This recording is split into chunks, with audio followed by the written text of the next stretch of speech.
Hi everyone, this is Mr. Kim, and I'm going to be reading to you Ada Twist, Scientist by Andrea Beaty, illustrated by David Roberts.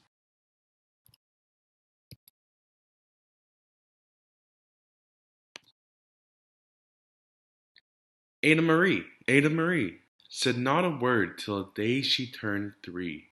She bounced in her crib and looked all around, observing the world but not making a sound. She learned how to climb and made her big break, with a trail of chaos left in her wake. She ran through the day chasing each sound in sight, and didn't slow down till she conked out at night. Her parents were frazzled, but tried not to freak, as Ada grew bigger and still did not speak.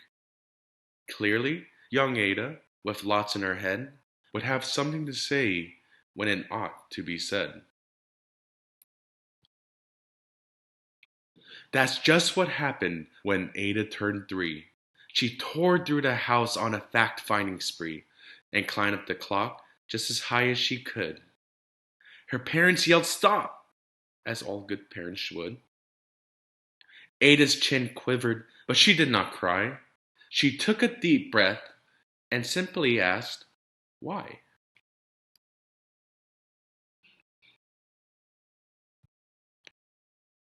Why does it tick and why does it talk? Why don't we call it a granddaughter clock? Why are there pointy things stuck to a rose? Why are there hairs up inside of your nose? She started with why, and then what, how, and when. By bedtime, she came back to why once again. She drifted to sleep as her dazed parents smiled at the curious thoughts of their curious child, who wanted to know what the world was about. They kissed her and whispered, you'll figure it out.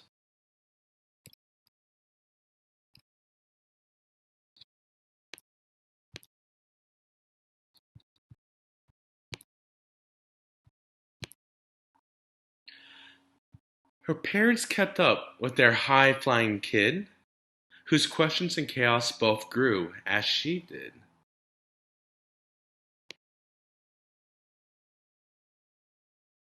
Even Miss Greer found her hands were quite full when young Ada's chaos wreaked havoc at school. But this much was clear about Miss Ada Twist. She had all the traits of a great scientist.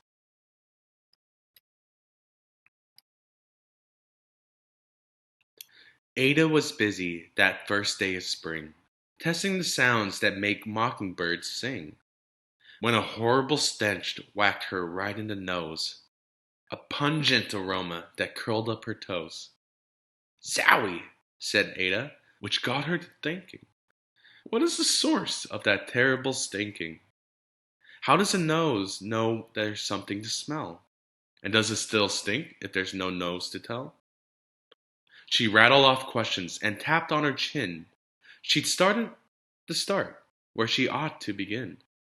A mystery, a riddle, a puzzle, a quest. This was the moment that Ada loved best.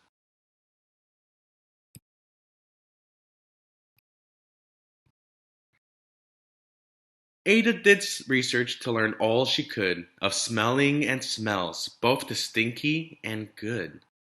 One hypothesis Ada thought could be true. The terrible stink came from Dad's cabbage stew. She tested and tested, but soon Ada knew it was time to come up with hypothesis 2.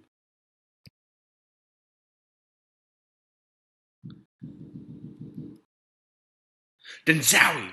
The stink struck again, just like that. Hypothesis 2. It's caused by the cat. The cat couldn't make such a stink on its own. It needed perfume and some fancy cologne. So young Ada tested. The test was a flop. She started again, but her parents yelled, stop!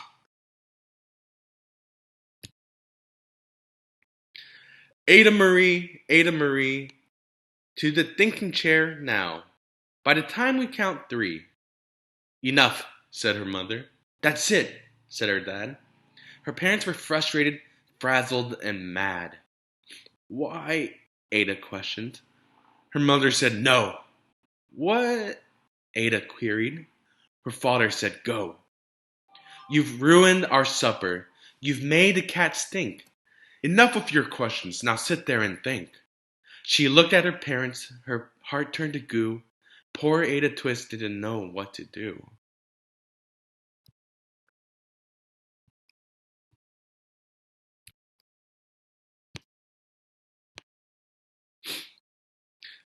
She sat all alone by herself in the hall, and Ada, once more, could say nothing at all.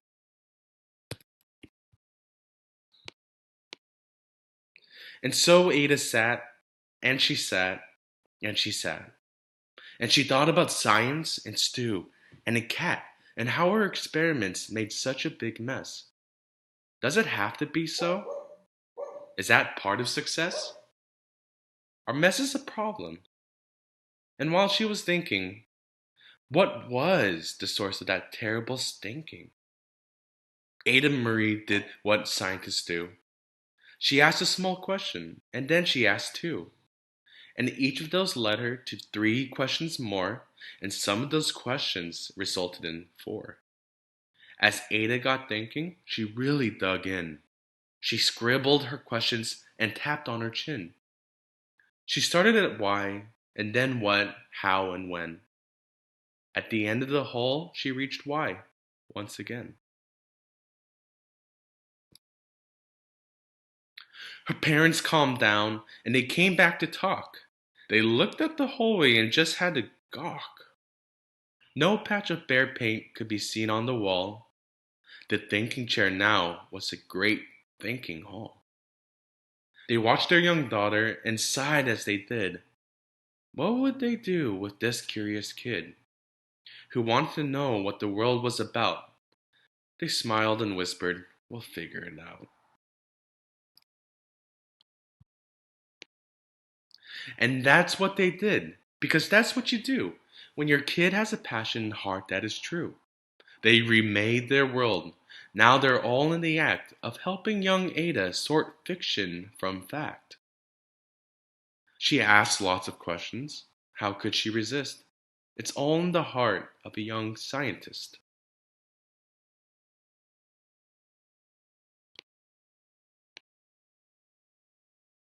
And as for that smell, what can Ada Twist do but learn all she can with her friends in grade 2?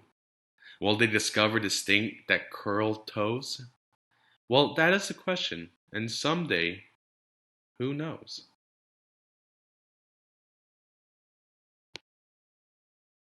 And that was Ada Twist, Scientist by Andrea Beaty.